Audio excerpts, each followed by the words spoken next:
High students welcome to my YouTube channel M Das maths tuition. आजकेर class 10 second unit बा द्वितीय पर्व जे important जे प्रश्न तार उत्तर कराচ্ছি सैम्पल क्वेश्चन आंसर जेगुलो मोस्ट इम्पोर्टेंट एकदम परीक्षाय तोमादेर এই ধরনের প্রশ্ন একদম আসবে কমন পেয়ে যাবে তোমরা বন্ধুরা। তো দেখো দ্বিতীয় যে পর্ব সেকেন্ড ইউনিটে বা সেকেন্ড টার্মে কি থাকে, অংশীদার কারবার থাকে, ভেদ থাকে, পাটিগণিত এগুলো একচল বিশিষ্ট দ্বিঘাত সমীকরণ থাকে, বৃত্তের স্পর্শক সংক্রান্ত উপপাদ্য থাকে, সদৃশ্যতা বিষয় উপপাদ্য থাকে, সম্পাদ্য পরিবৃত্ত এবং অন্তবৃত্ত থাকে এবং উপপাদ্যে প্রযুক্ত থাকবেই পরিমিতি, গোলক এবং লম্ববৃত্তাকার শঙ্কু থাকে। তো বন্ধুরা একটা মোস্ট ইম্পর্ট্যান্ট একটা নমুনা প্রশ্ন উত্তর করাচ্ছি, স্যাম্পল কোশ্চেন পেপারের আনসার করাচ্ছি, বন্ধুরা দেখতে থাকো। তো প্রথম যে প্রশ্নটা আছে দেখো বন্ধুরা, এ 1200 টাকা 9 মাসের জন্য এবং বি 1800 টাকা 6 মাসের জন্য একটি ব্যবসায় খাটালো, এ ও বি এর লাভ্যাংশের অনুপাত কত? তো আমরা জানি মূলধনের অনুপাত আর লাভ্যাংশের অনুপাত সমান হয়। মূলধনের অনুপাত এখানে এ কি হয়েছে, এখানে এ 1200 টাকা, এ 1200 টাকা 9 মাসের জন্য খেটেছে, তাহলে এক মাস হিসাবে কত লাগবে? 1200 গুণ 9। এবং বি খেটেছে, এটা এ আর বি এর যদি মূলধনের অনুপাত বের করি, এবং বি খেটেছে 1800 টাকা 6 মাসের জন্য, তাহলে আমরা কি লিখতে পারি? এ ও বি এর মূলধনের অনুপাত 1200 × 9 এবং 1800 × 6। তাহলে মূলধন অনুপাত যা হবে লাভ্যাংশ অনুপাত তাই হবে। তাহলে এখান থেকে আমরা প্রথমে দুটো করে 0 কেটে দিলাম, তাহলে কি থাকছে? আবার আমরা 6 নামতে কেটে দিলাম, 6 দিয়ে 12, 9 এখন রাখছি, 6 দিয়ে 12 আর 9, এটা 6 একে 6, এটা দিয়ে এটাকে 6 দিয়ে কাটলাম, আবার এটাকে 9 দিয়ে কাটলাম, 9 একে 9, 9 2 18, তাহলে শেষ পর্যন্ত কি থাকলো? 2:2 মানে 1:1। তাহলে মূলধনের অনুপাত হয়েছে 1:1, তাহলে লাভ্যাংশের অনুপাতও হবে 1:1। আশা করি বন্ধুরা বুঝতে পেরেছ। এর পরের অঙ্কটা দেখো, এক্স ওয়াই এর সঙ্গে সরল ভেদে এবং এক্স জেটের সঙ্গে ব্যস্ত ভেদে আছে, তবে ওয়াই ও জেটের মধ্যে সম্পর্কটি কি হবে? তাহলে এক্স ওয়াই এর সঙ্গে সরল ভেদে আছে, তাহলে এক্স ভ্যারেজেজ ওয়াই, বা এখান থেকে আমরা যদি এটা k1 ধ্রুবক ধরি, তাহলে k1 হচ্ছে অশূন্য ভেদ ধ্রুবক, k1 হচ্ছে নট ইকুয়াল 0 এবং এটা হচ্ছে একটা ধ্রুবক, তাহলে অশূন্য ভেদ ধ্রুবক। ঠিক আরেকটা দিয়েছিল এক্স জেটের সঙ্গে ব্যস্ত ভেদে আছে, তাহলে আমরা এক্স ভ্যারেজেজ 1/z লিখব, এটা যেহেতু সরল ভেদে আছে আর এটা ব্যস্ত ভেদে আছে, তাহলে বা আমরা কি লিখব? এক্স ইকুয়াল k2z, k2 হচ্ছে অশূন্য ভেদ ধ্রুবক, k2 হচ্ছে ধ্রুবক নট ইকুয়াল 0 এবং সেটা হচ্ছে কি ধ্রুবক, k2 হলো ধ্রুবক। ঠিক আছে, তো এবারে আমাদের বলেছে ওয়াই ও জেটের মধ্যে সম্পর্ক, তাহলে এক্সটা লাগবে না। তাহলে এখান থেকে যে আমরা এক্সের মানটা পেয়েছি k1y, এই যে এক্স জায়গায়, এখানে এক্সের জায়গায় k1y বসিয়ে দেবো, তাহলে k1y ইকুয়াল k2/z, এর নিচে 1 দিয়ে দিলাম, বা তাহলে এক্সের জায়গায় এই এক্স সমান যে k1y, এই এক্সের জায়গায় k1y বসালাম, নিচে 1 দিয়ে দিলাম। এবারে এটাকে এটা দেখুন, এটাকে এটা দেখুন, তা আমরা কী পেলাম? yz k1 সমান k2 বা yz সমান k2/k1, তাহলে yz k1 সমান k2 বা yz সমান k2/k1। আর এটা কি ধ্রুবক, এটা কি ধ্রুবক, তাহলে y এবং z তাহলে ধ্রুবক হয়েছে। ধ্রুবক যদি হয়, গুণফল ধ্রুবক হলে তার আমরা কি জানি? গুণফল ধ্রুবক হলে ব্যস্ত অনুপাতে আছে, বা y ভ্যারেজেজ 1/z, এটাই হবে সম্পর্ক, অর্থাৎ ব্যস্তভেদ সম্পর্ক, ব্যস্তভেদ সম্পর্ক। এটা হয়ে গেল, এটা ব্যস্তভেদ সম্পর্ক, এটা ডির অপশান, আগেরটা সির অপশান। এরপরে অঙ্কটা দেখতে থাকো বন্ধুরা, x² - ব্র্যাকেটের মধ্যে 2m plus 1 into x plus 2m minus 1 equal 0। সমীকরণের বীজ দুটি সমান ও বিপরীত চিহ্নযুক্ত হলে m এর মান কত? তাহলে এখানে যে আছে x square minus 2m plus 1 into x plus 2m minus 1 equal 0, এটা দেওয়া আছে, এটা দেওয়া আছে। তো এটা যদি দেওয়া থাকে, আবার বলেছি কি বীজদ্বয় বিপরীত চিহ্নযুক্ত এবং সমান, তাহলে এটাকে আমরা এই যে সমীকরণ দুটো বীজ যখন দেওয়া থাকে alpha plus beta into x plus alpha into beta equal 0, দুটো বীজ যখন দেওয়া থাকবে সমীকরণের সাধারণ রূপ হবে এক্স স্কোয়ার প্লাস দুটো বীজের সমষ্টি এক্স তারপরে প্লাস দুটো বীজের গুণফল। তাহলে এখানে এটার সঙ্গে যদি আমরা এটা তুলনা করি তাহলে এই অংশটা মানে এটা চিহ্ন সহ কিন্তু, আর এই অংশটা এটা এক্স স্কোয়ার তো আছে, এক্স তো আছে, তাহলে এটার সঙ্গে এটা। এবারে দুটো বীজের যোগফল আমরা এখানে কি পাচ্ছি, দুটো বীজের যোগফল আলফা প্লাস বিটা সমান আমরা কী পাচ্ছি মাইনাস 2m প্লাস 1, দুটো বীজের যোগফল। অতএব আমরা কি পাচ্ছি, কারণ এখানে এটার সঙ্গে তুলনা করলে আমরা কি পাচ্ছি দেখো ভালো করে, এটার সঙ্গে এইটাই তো এই অংশটা। এবারে দুটো বীজের যোগফল এখান থেকে পেলাম, আবার বলেছে দুটো বীজ সমান ও বিপরীত চিহ্নযুক্ত। অতএব আমরা কি লিখতে পারি, মাইনাস 2m প্লাস 1 ইকুয়াল 0। কেন লিখতে পারি মাইনাস 2m প্লাস 1 সমান 0 কেন লিখতে পারি না, যেহেতু দুটো বীজ সমান এবং বিপরীত চিহ্ন যুক্ত, যেহেতু দুটি বীজ সমান ও বিপরীত চিহ্ন যুক্ত, এটা আমরা লিখব বিপরীত চিহ্ন যুক্ত, ঠিক আছে। কারণ দেখো দুটো সমান, ধরো 2 আর 2, একটা প্লাস একটা মাইনাস, তাহলে কত হবে 0।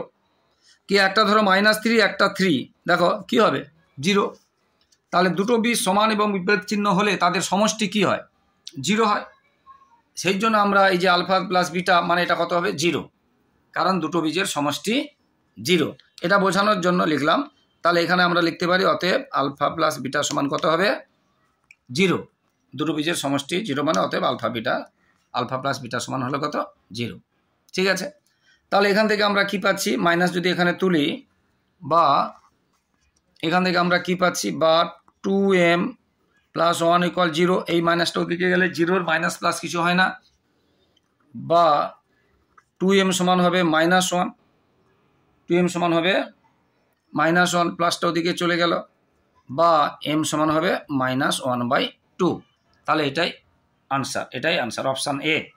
অপশান এতে আছে -1/2, দেখো অপশান এ। এবারে দুটি বৃত্তের ব্যাসার্ধের দৈর্ঘ্য দেওয়া আছে 3.5 সেমি এবং 2 সেমি, বৃত্ত দুটি পরস্পরকে বহিস্থভাবে স্পর্শ করেছে, তাহলে কেন্দ্রদ্বয়ের দূরত্ব কত? এটা একদম সহজ। দেখো দুটো বৃত্তের ব্যাসার্ধ দেওয়া আছে, ধরো এই একটা বৃত্ত হলো এবং এই একটা বৃত্ত হলো, ঠিক আছে। দুটো ব্যাসার্ধ এবং বহিস্থভাবে স্পর্শ করেছে, এইটা তার কেন্দ্র, তার ব্যাসার্ধ বলেছে 3.5 সেমি, আর দুটোই সেমি আছে, আর এটা কেন্দ্র, এইটা এখান থেকে এর ব্যাসার্ধ বলেছে 2 সেমি। তাহলে এই একটা কেন্দ্র, এই একটা কেন্দ্র, তাহলে এ বি দূরত্ব কত হবে, দুটো যোগ করলেই হবে। বহিস্থভাবে স্পর্শ করেছে আর অন্তস্থভাবে করলে বিয়োগ করতে হতো, তাহলে আনসারটা কি হবে 3.5 যুক্ত 2, 2 মানে কি 2.0 অর্থাৎ হলো 5.5। তাহলে আনসারটা কি হলো 3.5 যুক্ত 2, 2 মানে কি বললাম 2.0 অর্থাৎ হলো 5.5 সেমি হবে, অর্থাৎ অপশান ডি। এবারে দেখো অপশান ডি আছে, দেখো এবারে পাশের যে এই চিত্রটা দিয়েছে, এই চিত্রের ডিই সমান্তরাল বিসি এবং এডি 9 সেমি আর বিডি 6 সেমি, এই 6 সেমি আর সিইসি কত চেয়েছে। এরকম অনেক অঙ্ক আছে বন্ধুরা, এই ধরনের অঙ্ক আছে। তাহলে যে এটা খুব সহজ অঙ্ক আছে, তাহলে ভালো করে দেখে নাও, এইটার সাথে এটা সমান্তরাল বলেছে, এটা A B C D E, এইটা এরকম বলা আছে। তো এখন এ ডি 9 বলেছে, এখান থেকে এটা বলেছে 9 সেমি, এখান থেকে এটা বলেছে 6 সেমি, আবার এখান থেকে এটা বলেছে 6 সেমি, বুঝতে পেরেছ? আর এইটা চেয়েছে এ ইটা, এটা বলে দিয়েছে। এবার বি সি বা ই সিটা চেয়েছে, এইটা এইখান থেকে এটা চেয়েছে, এটা চেয়েছে, ঠিক আছে? তো ছবি অনুযায়ী দেখা যাচ্ছে এটা সমান্তরাল, পাশের চিত্র দেখো বলেছে, মানে সমান্তরাল। তাছাড়া এখানে শর্তে দেওয়াও আছে সমান্তরাল, শর্তে দেওয়াও আছে সমান্তরাল। দেখো এটা সমান্তরাল চিহ্ন, সমান্তরাল দেওয়া আছে, ছবিতেও দেখা যাচ্ছে সমান্তরাল, তাছাড়া এটা সমান্তরাল চিহ্ন। তো যদি সমান্তরাল হয় কোনো ত্রিভুজের, তখন আমরা লিখতে পারি এটা বাই এটা, অর্থাৎ এডি বাই বিডি, এটা বাই এটা সমান এটা বাই এটা, এ ই বাই ইসি, এটা আমরা লিখতে পারি। তো এখানে এটা কত আছে 9/6, আর 6/ইসিটা বের করতে হবে। এটা দেওয়া আছে, এটাকে এটা দিয়ে গুণ করলাম, এটাকে এটা দিয়ে গুণ করলাম, তাহলে ইসি ইন্টু 9 সমান 6 ইন্টু 6, তাহলে ইসি কত হবে? ইসি ইন্টু 9 সমান 6 ইন্টু ইসি, তাহলে কত হবে? 6 ইন্টু 6/9, 3, তাহলে 4, তাহলে আনসার হলো কত? 4, তাহলে আনসার হলো কত? 4। ভীষণ ইম্পর্টেন্ট অঙ্কগুলো আছে, মন দিয়ে দেখবে। একটি লম্ববৃত্তাকার শঙ্কু তির্যক উচ্চতার বর্গমূল 5 গুণ, শঙ্কুটির উচ্চতা ও ব্যাসার্ধের অনুপাত কত? তাহলে লম্ববৃত্তাকার শঙ্কু তির্যক উচ্চতার বর্গমূল 5 গুণ, শঙ্কুটির উচ্চতা ও ব্যাসার্ধের অনুপাত কত? দেখো এখন আমরা যদি একটা লম্ববৃত্তাকার শঙ্কু যদি আমরা একটা অঙ্কন করি, তাহলে এটা হবে লম্ববৃত্তাকার শঙ্কু, এটা তার উচ্চতা, এটা তার ব্যাসার্ধ, এটা তার তির্যক উচ্চতা। উচ্চতাকে এইচ বলে, এল বলে, আর এটাকে আর বলে। এটা লম্ববৃত্তাকার শঙ্কু হয়েছে। এখানে কি কি বলেছে? তির্যক উচ্চতার বর্গমূল 5 গুণ।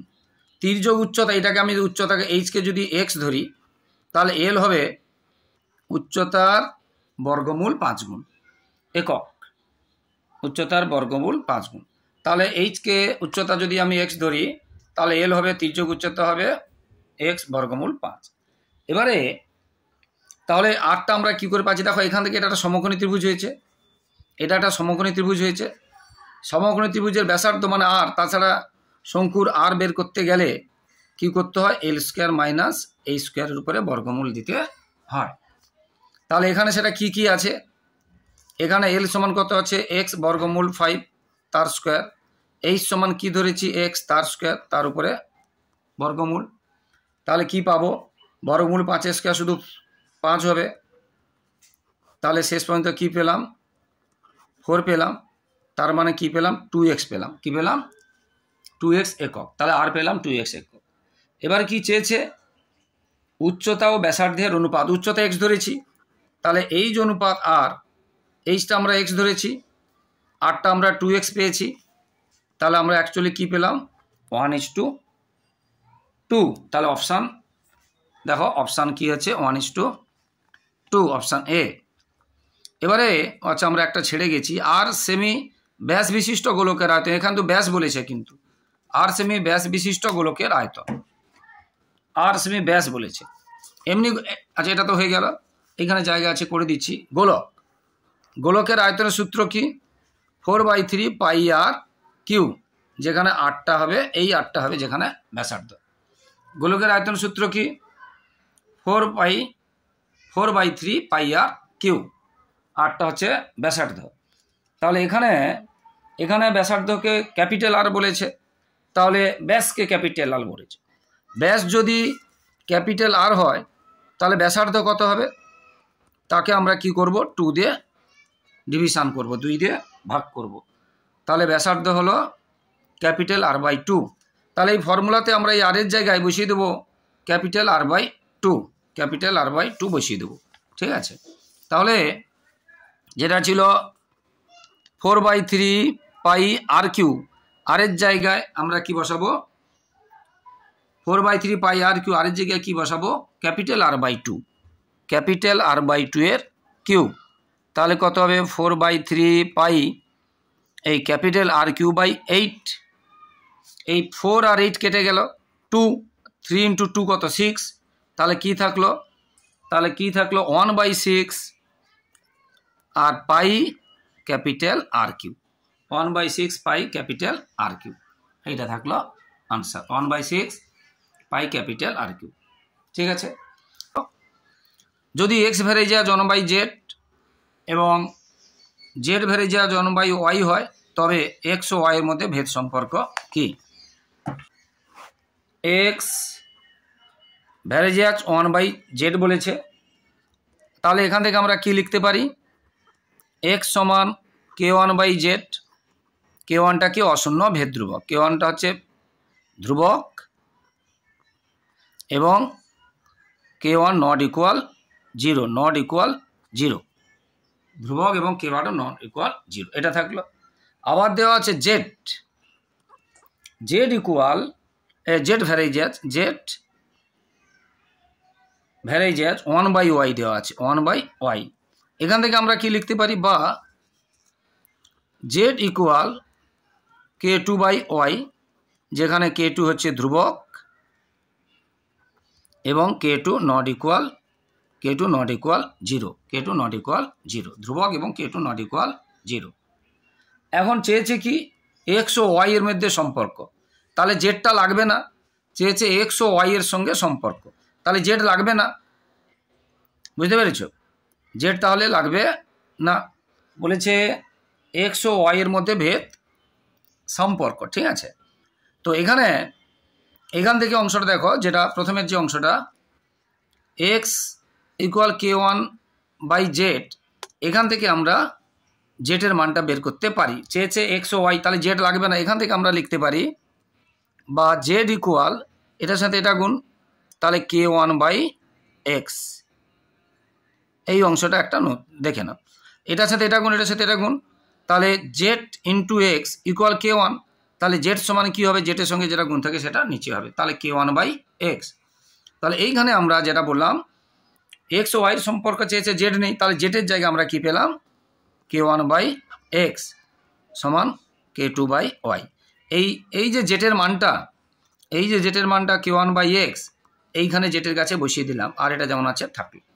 ঠিক আছে, এবারে তাহলে আমরা এটাকে এটা দেখুন, এটাকে এটা দেখুন করতে পারি, বা আমরা কি পাচ্ছি? এক্স ইন্টু k2 সমান ওয়াই ইন্টু k1, আমরা কি পাচ্ছি? X into k2 Y into k1, বা আমরা এখানে করে দিচ্ছি x/y, এক্স এর সঙ্গে কি গুণ ছিল? k2, তাহলে নিচে হবে k2, উপরে হবে k1, কিন্তু এটা কি ধ্রুবক? তাহলে x/y সমান ধ্রুবক, আর ভাগফল যদি ধ্রুবক হয় আমরা জানি তারা সরল ভেদে থাকে, অতএব আমরা লিখতে পারি এক্স ভ্যারিয়েজ ওয়াই, ভাগফল ধ্রুবক হলে সরল ভেদে থাকে আর গুণফল ধ্রুবক হলে ব্যস্ত ভেদে থাকে।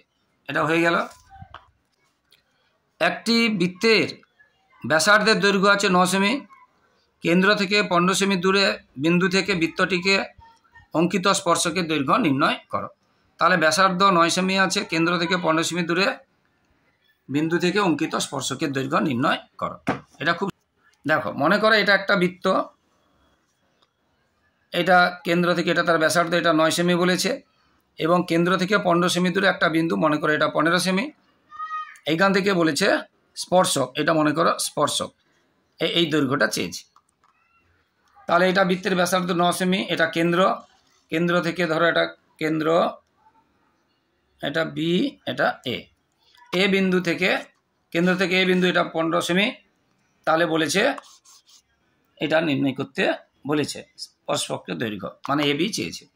আমরা সবসময় জানি স্পর্শক ব্যাসার্ধের সঙ্গে 90 ডিগ্রি করে, স্পর্শক ব্যাসার্ধের সঙ্গে 90 ডিগ্রি কোণ উৎপন্ন করে, তার মানে এটা 90 হলে এটা অতিভুজ, তার মানে অতিভুজ দেওয়া আছে, লম্ব ভূমির একটা দেওয়া আছে, আর একটা পাবো কী করে? অতিভুজ থেকে বাদ দিতে হবে।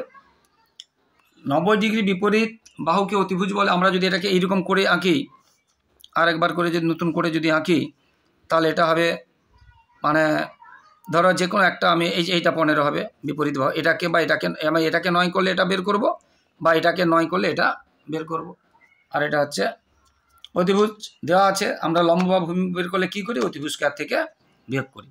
তাহলে স্পর্শক, তাহলে এ বি বিয়োগ করি, তাহলে স্পর্শক তাহলে এ বি সমান কী হবে, অতিভুজ স্কয়ার মাইনাস লম্ব স্কয়ার হবে ভূমি স্কয়ার, অতিভুজ স্কয়ার মাইনাস লম্ব স্কয়ার হবে ভূমি স্কয়ার, এটা বেরিয়ে যাবে।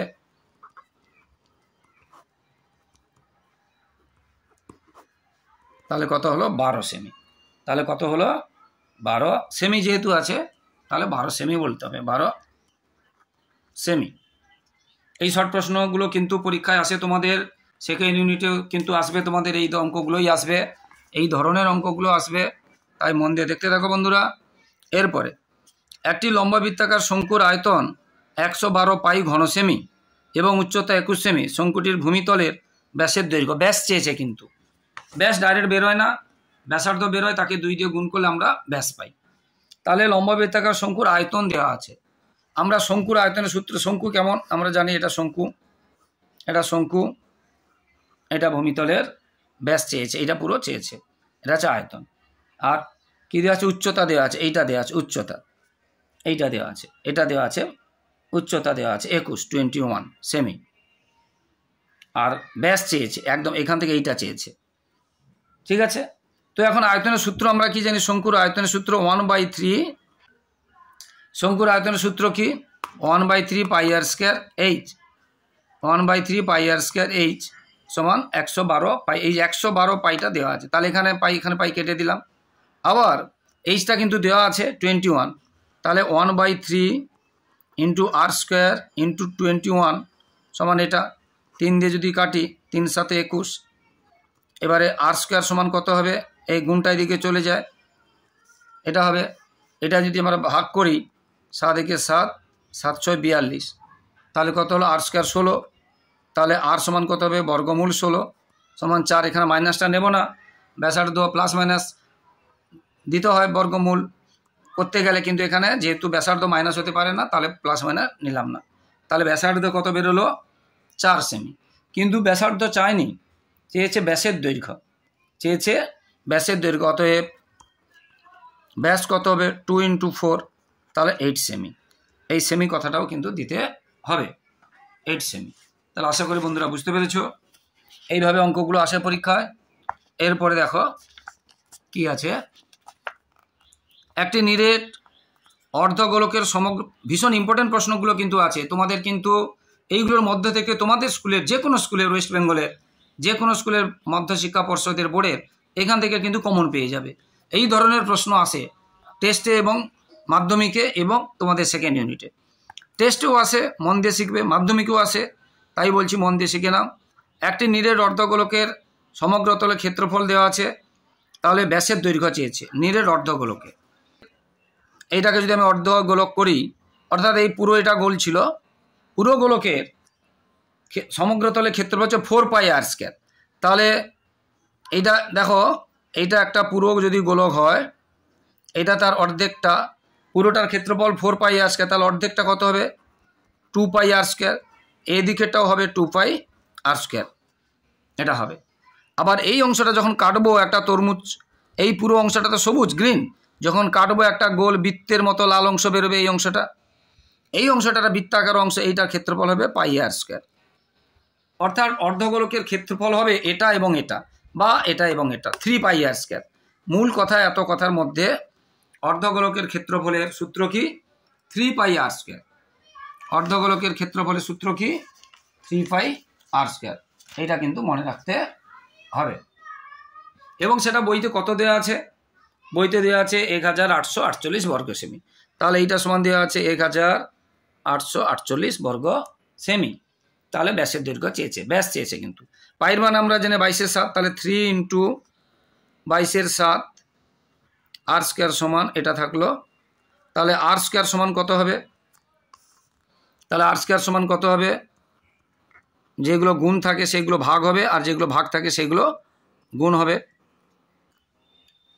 আমরা এটা বুঝতে পারছি, এটা 11 দিয়ে কাটবে, 11 দিয়ে 22, 11 × 11 কি বলছে বুঝতে পেরেছি, এটা কেটে যাবে, 11 × 6 = 66, 11 আছে 88, আবার 2 দিয়ে কাটবে, 2 × 8 = 16, 2 × 4 = 8, তাহলে কি পেলাম 84 × 7, আর স্কয়ার সমান কি পেলাম 84 × 7।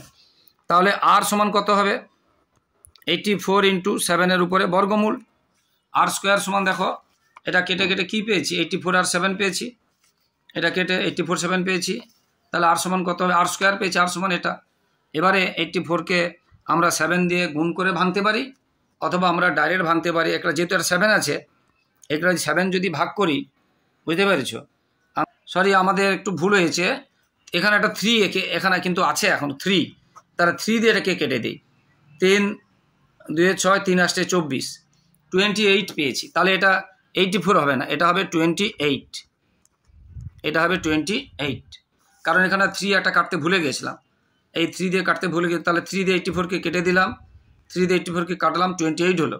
তাহলে 28 ইন্টু 4 7, তাহলে 28কে আমরা কি করতে পারি, 28কে আমরা জানি 4 ইন্টু 7, তাহলে 4 ইন্টু 7 ইন্টু 7, আবার 4কে আমরা কি করতে পারি 2 ইন্টু 2, 2 ইন্টু 2, তাহলে 2 ইন্টু 2 ইন্টু 7 ইন্টু 7, ঠিক আছে? 2 ইন্টু 2 ইন্টু 7 ইন্টু 7 মানে অর্থাৎ একটা 2 একটা 7, তাহলে কি হলো একটা 2 একটা 7 মানে 14। 14টা কী বেরোলো আর বেরোলো, কিন্তু চেয়েছে ব্যাস, তাহলে ব্যাস হবে কত 14 দিয়ে 28 2 আর, তাহলে এটা কি বেরোলো আর বেরোচ্ছে, আর মানে কি ব্যাস, কিন্তু প্রশ্নে চেয়েছে ব্যাসার্ধ, ব্যাসার্ধ হবে তার ডবল, তাহলে 14 দিয়ে 28। আশা করি বন্ধুরা বুঝতে পেরেছো, মন দিয়ে করবে কিন্তু। তো যারা আমার ইউটিউব চ্যানেলটি দেখছো সকলকে আন্তরিক শুভেচ্ছা অভিনন্দন ধন্যবাদ। আর যারা আমার চ্যানেলে নতুন মাই ডিয়ার স্টুডেন্টস, প্লিজ বন্ধুরা আমার চ্যানেলটিকে সাবস্ক্রাইব করে লাইক কমেন্ট ও শেয়ার করে একটু পাশে থাকো, একটু হেল্প করো বন্ধুরা। আর পাশে থাকা বেল আইকনটা প্রেস করে অল নোটিফিকেশান অন করে দাও, যাতে সমস্ত ভিডিও তোমাদের কাছে প্রথমে পৌঁছে যায়। এছাড়া কি বড় বড় প্রশ্নগুলো আসছে দেখে নাও বন্ধুরা। 3-এর দাগে একটি যৌথ, এই ধরনের কিন্তু প্রশ্ন আসে, বারবার বলছি। ব্যবসায় এই যে নাজির এত টাকা 9 মাসের জন্য এবং মুকুল তার মূলধন 6 মাসের জন্য নিয়োজিত করে, ব্যবসায় মোট লাভ এত টাকা হলে মুকুল এত টাকা পায়। ভীষণ ইম্পর্টেন্ট, একদম আসবেই আসবে এই ধরনের প্রশ্ন, একটা বইতেও আছে, একদম আসবেই আসবে, ভীষণ ইম্পর্টেন্ট, বুঝতে পেরেছ? তাহলে তার মূলধন বলছে তার মূলধন এত মাসের জন্য, তার মূলধনটা দেওয়া নেই, এটা বের করতে হবে। এরপরে এবিসি যৌথ ব্যবসায় এত টাকা লাভ করিল, এ ও বি এর মূলধন অনুপাত দেওয়া আছে বিসি, এটা খুব সহজ আছে, তবে এটা কিন্তু মোস্ট ইম্পর্টেন্ট, একদম আসবেই আসবে, ধরে নিতে পারো। এবারে এক্স ভ্যারাইজাজ ওয়াই, যেটা দেখো x plus y varies as x minus y হলে দেখাও যে এটা সমাধান করো, একটা সমাধান আসে, অনেক সময় সেকেন্ড ইউনিটে আসে না, আবার অনেক সময় আসে।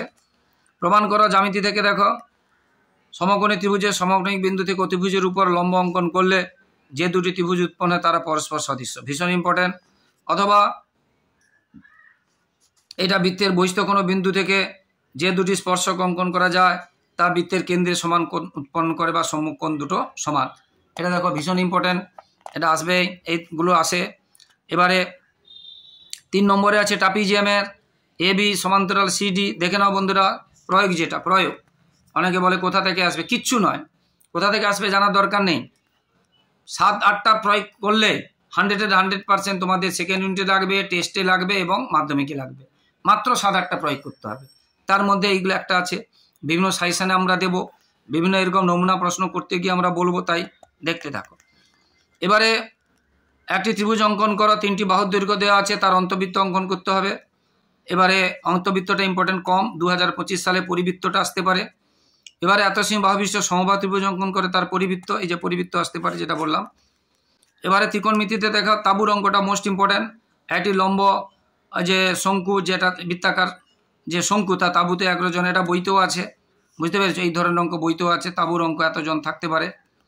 আর একটি লম্ব বৃত্তাকার শঙ্কু একটি অর্ধগোলকের ভূমি ও আয়তন সমান, ভীষণ ইম্পর্টেন্ট অঙ্ক, এটা 2 নম্বরেরও আসে এই ধরনের অঙ্ক, তো মন দিয়ে দেখো বন্ধুরা।